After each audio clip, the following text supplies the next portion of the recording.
Good morning everyone. सो आज हूँ मैं भीमताल में और कल मैं यहाँ आई थी शताब्दी से, दिल्ली से, और करीब 12 बजे काठगोदाम पहुँचे और काठगोदाम से कैब करके करीब 1 घंटे की ड्राइव है और यहाँ करीब 1 बजे के आसपास पहुँचे। उसके बाद मैंने लंच किया और मैंने एक कैब बुक कर लिया है। तो कल उन्होंने मुझे कैंची धाम घुमा दिया था और आज मेरा प्लान है मुक्तेश्वर जाने का। सो मुक्तेश्वर यहाँ पास में ही करीब 2 घंटे की ड्राइव पे एक छोटा सा हिल स्टेशन है जहाँ पे मुक्तेश्वर धाम बहुत फेमस टेम्पल है और भी कुछ पॉइंट्स हैं, कुछ वाटरफॉल है और भी hill station itself is very pretty I have heard. तो वो सारा कुछ एक्सप्लोर करते हैं। So this is my first solo trip where I am travelling alone. और वैसे मैं अपनी डॉटर के एक स्कूल इवेंट था इसलिए उसके साथ में आई हूँ भीमताल में। And we are staying in this resort called Anant Vilas resort. So it's a very pretty resort. आइए आपको दिखाती हूँ।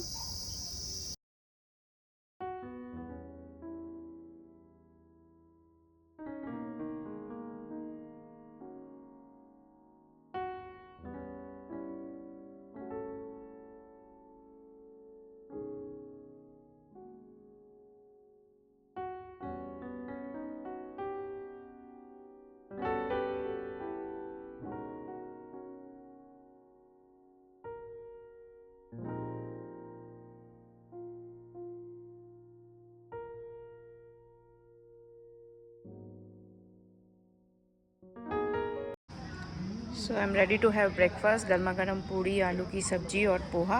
वैसे तो ये लोग बुफ़े लगाते हैं ब्रेकफास्ट का, but it is little late और मैं थोड़ा जल्दी निकलने के मूड में थी तो उन्होंने मेरे लिए ये टेबल पे ही अरेंज कर दिया है। सो आई विल हैव सम और मुक्तेश्वर के लिए निकलती हूँ। सो ये एक जूस इन लोगों ने सर्व किया है ब्रेकफास्ट में, जो कि यहाँ के एक लोकल फूल बुराश से बना होता है। इसका बहुत ही अच्छा फ्लेवर है। आप कभी भी इस साइड आइए तो इसको ट्राई करिए। आई थिंक ये शॉप्स में भी मिलता है, मैंने देखा था कल। So I will see if I can buy and I can show you. So Mukteshwar के लिए हमने स्टार्ट किया अराउंड 9 फ्रॉम भीमताल। और ये 8,500 फीट की हाइट पे है और 1600 मीटर। काफ़ी ठंडा है।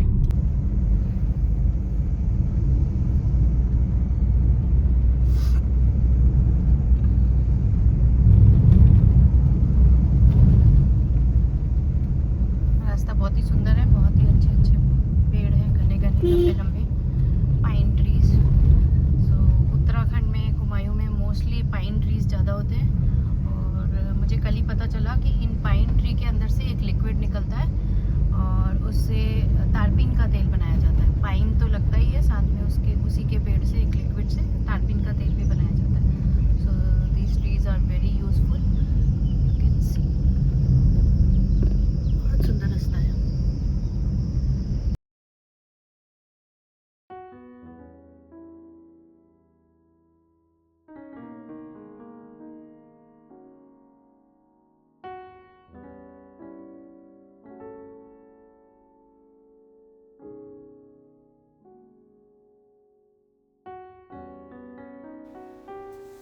सो रास्ते में हमें कई जगह ये पिंक फ्लावर वाले पेड़ दिखे, जिसे मैंने ड्राइवर जी से पूछा तो उन्होंने बताया इसे पह के फूल कहते हैं और ये यहाँ हर पूजा में चढ़ाए जाते हैं और बहुत ही सुंदर दिखते हैं ये पेड़। ऐसा फील होता है जैसे हम जापान में हैं और चेरी ब्लॉसम वाले ट्रीज़ हैं।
ये कौन सा फ्रूट है? माल्टा? ये माल्टा, ये नींबू है, ये नींबू है। माल्टा कौन सा है? ये छोटा वाला।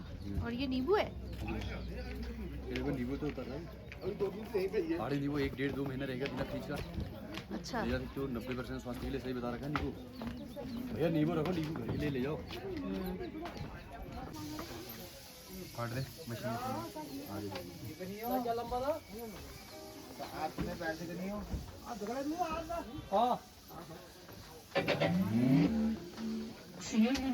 ये ऑरेंज वाला फ्रूट कौन सा है भैया? ये पश्चिम है, माल्टा है। पश्चिम है मैडम। एक तो 15 दिन 20 दिन तक टिकता है, माल्टा 1 महीना तक टिकता है। टेस्ट कराए माल्टा? नहीं अभी नहीं भैया, बाद में। जाओ रिटर्न में करवाता हूँ। है दीपक सिंह बिष्ट। हाँ जो टेंपल है आपका लॉर्ड शिवा का टेंपल है, भगवान शंकर का आपका है। हाँ हाँ। टोटली जो हमारी कंट्री में 108 धाम आते हैं, तो उनमें से एक धाम आता है आपका मुक्तेश्वर धाम। एक इधर से आपका नियरेस्ट प्लेस जो भी है इसमें आपके जैसे जागेश्वर बागेश्वर सारे धाम ही आती है। उत्तराखंड से एक मात्र ज्योतिर्लिंग में आता है आपका केदारनाथ आता है, यहाँ से उत्तराखंड से जो हमारे 12 ज्योतिर्लिंग है, ठीक है। 12 में सिर्फ केदारनाथ है। हाँ, एक ही आता है उत्तराखंड से। अब चलते हैं आपका मुक्तेश्वर नाम पड़ा कैसे? जो मुक्तेश्वर नाम पड़ा आपका 5350 ईयर ओल्ड है, यानी 5350 साल पुराना आपका टेंपल है। पांडवों द्वारा स्टार्टेड टेंपल है। जब पांडव अपने पापों से मुक्त होने के लिए स्वर्ग तरफ हेवन की तरफ जा रहे थे, तब का बनावट के यहाँ पर आज हुआ है। अभी जो बता रहा था मैं आपका, मुक्ति और स्वर्ग नाम के महाराज ने इसी नागफन के नीचे बैठ के आपका मेडिटेशन किया था, और भगवान शंकर ने एक डायमंड को भी मुक्ति दी थी। उस राक्षस का नाम था आपका बाणासुर। अदरंगी से मुक्तेश्वर नाम उनकी वजह से पड़ा आपका, ठीक है। ने बोला आप जाइए केदारनाथ की साइड, तो वहाँ पर आपको भगवान शंकर मेडिटेशन करते हुए पाए जाएंगे, बट वो किसी चीज़ का भी रूप धारण कर ढूंढना आपको है। तो 4 पांडव से एकमात्र, क्योंकि युधिष्ठिर डॉगी तो वहाँ पहुँच चुके थे, तो भीम ही थे जो उनको ढूंढ पाए थे। तो भीम ने क्या दिमाग लगाया, भीम ने पूरी केदारनाथ एरिया को कवर कर दिया। जैसे इंट्रेंस से हमारे जाने का रास्ता है, आने का रास्ता था, तो उन्होंने एक पाँव उस चोटी पर रख दिया था, एक पाँव इस चोटी पर। नॉर्मल आदमी की तरह खड़े नहीं थे, काफी विशाल रूप धारण किया था उन्होंने। तो भीम ने ये दिमाग लगाया कि अगर भगवान शंकर होंगे तो किसी चीज़ का रूप का, मतलब उनका चीटी का भी किसी का भी करते थे। तो उन्होंने कहा मेरे दोनों टांगों के बीच से होकर के नहीं जाएंगे, अदरवाइज सारे निकल जाएंगे। तो सुबह से श्रद्धालु का ग्रुप जाता है, श्रद्धालु में हम लोग आगे जैसे। उसके बाद बफेलो का ग्रुप भी चल दिया, भैंसे का। उसके बाद बुल के झुंड के रूप में बैल का रूप धारण कर लिया था भगवान शंकर ने। जैसे बैल का झुंड काफी लंबा था, वो ग्रुप में पीछे खड़े थे। उन्होंने कहा उस ग्रुप से हट गए, उन्होंने कहा इस ग्रुप को भी जाने देता हूँ। भीम वहाँ से हटता ही नहीं हटता है, बट भीम हटता क्यों हटता, क्योंकि सारा मार्गदर्शन श्री ने कराया था। तो शाम सनसेट हो गया था, वो ग्रुप भी चल दिया था बैल का भी। तो भीम को आइडिया है यहाँ, तो रात होने लगी, सनसेट हो गया है, और भगवान शंकर है कहाँ। तो काफ़ी देर के बाद उस बैल को भी उस ग्रुप के पीछे आना था, वो भगवान शंकर थे। तो जैसे भीम के टांग के आसपास आए, पूरी वहीं से धरती फटने स्टार्ट हो गई थी आपकी। और 2 पहाड़ की पीक पर जो उन्होंने पाँव रखे थे वो भी हिलने लगे थे। तो भीम ने सोचा इतना पावरफुल शक्ति कौन है भाई, कोई माया तो नहीं है। उसको उनको भी पूरा भरोसा नहीं हो रहा था, उनको भी 50-50 कॉल लग रही थी, कोई माया राक्षस तो नहीं है, अटका भटका तो नहीं रहा है। तो जहाँ पर बुल खड़ा था वहीं से धरती फट गई थी, तो बैल के चारों पाँव जमीन के अंदर धंस चुके थे। हाँ, तो भीम ने सोचा इसको मैं ऊपर खींच के देखता हूँ। बैल का कुबड़ होता है कंधे पर, पूंछ होती है।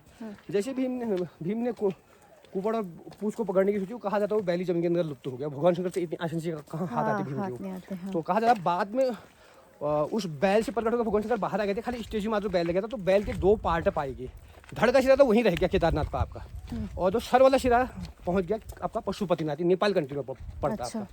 अब इसमें एक कंडीशन ये मानी जाती है, अगर आपने केदारनाथ कर दिया तो पशुपतिनाथ करना ही पड़ता है, क्योंकि तब धड़ और सर का मिलन ना, तब कंप्लीट परिक्रमा मानी जाती है। अच्छा। जो पूर्ण दर्शन बोला जाता है। या फिर आपने पशुपतिनाथ कर लिया तो केदारनाथ करना पड़ता है, ये कहा जाता है।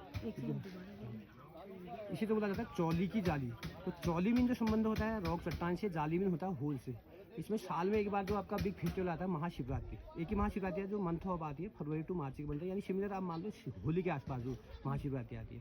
तो इसमें होता क्या है, आफ्टर द मैरिज जिन लोगों के शादी के बाद जिनके बच्चे वगैरह नहीं होते, जो लेडीज़ कंसीव नहीं कर पाती है, तो लेडीज़ के लिए होता है, लेडीज़ को इस होल के थ्रू निकलना होता है, तो उनको संतान की प्राप्ति होती है। और कोई पर्पज से नहीं है, सपोज आपने सोचा इस बिजनेस के लिए, मेरे इसके लिए ओनली ऑन जिनकी संतानें नहीं होती उनके लिए है। तो लेडीज़ को पूरा व्रत लेके आना पड़ता है, होल के माध्यम से निकलना होता है, तो उनको थ्रो द हॉल, ठीक है।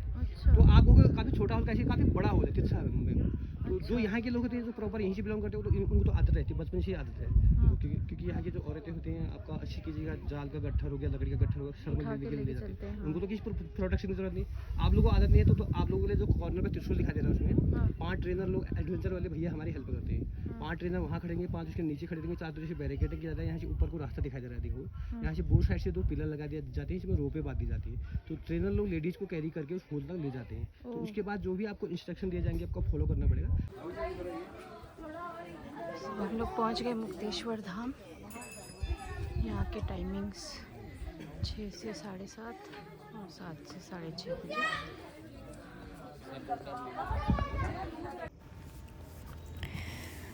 जैसा कि दीपक ने बताया, ये 5350 साल पुराना मंदिर है, जो कि एक हिल के ऊपर बना हुआ है, जिसे पांडवों ने अपने अज्ञातवास में इस शिवलिंग की स्थापना की थी। और प्रसिद्ध और प्राचीन होने के साथ साथ ये बहुत ही सुंदर जगह पे बना हुआ है। यहाँ से व्यू भी बहुत सुंदर है और काफ़ी अच्छी वाइब्स हैं। दर्शन भी बहुत अच्छे से हुए, पंडित जी अच्छे थे, उन्होंने अच्छे से सारा एक्सप्लेन भी किया। अंदर कैमरा अलाउ नहीं है तो अंदर से नहीं दिखा सकती, लेकिन आपको बाहर से दिखा रही हूँ। बहुत ही अच्छी जगह है और कभी भी आप मुक्तेश्वर आएँ तो इसे मिस ना करें। तो मंदिर के दर्शन करने के बाद मैंने दीपक से बोला कि मुझे यहाँ का लोकल खाना खाना है, तो वो मुझे यहाँ छोड़ के गया। ये था मोहनदा ढाबा और यहाँ बहुत ही अच्छी भट्ट की दाल और राजमा चावल मुझे दिया और उसके साथ में मैंने माल्टा का जूस भी इंजॉय किया।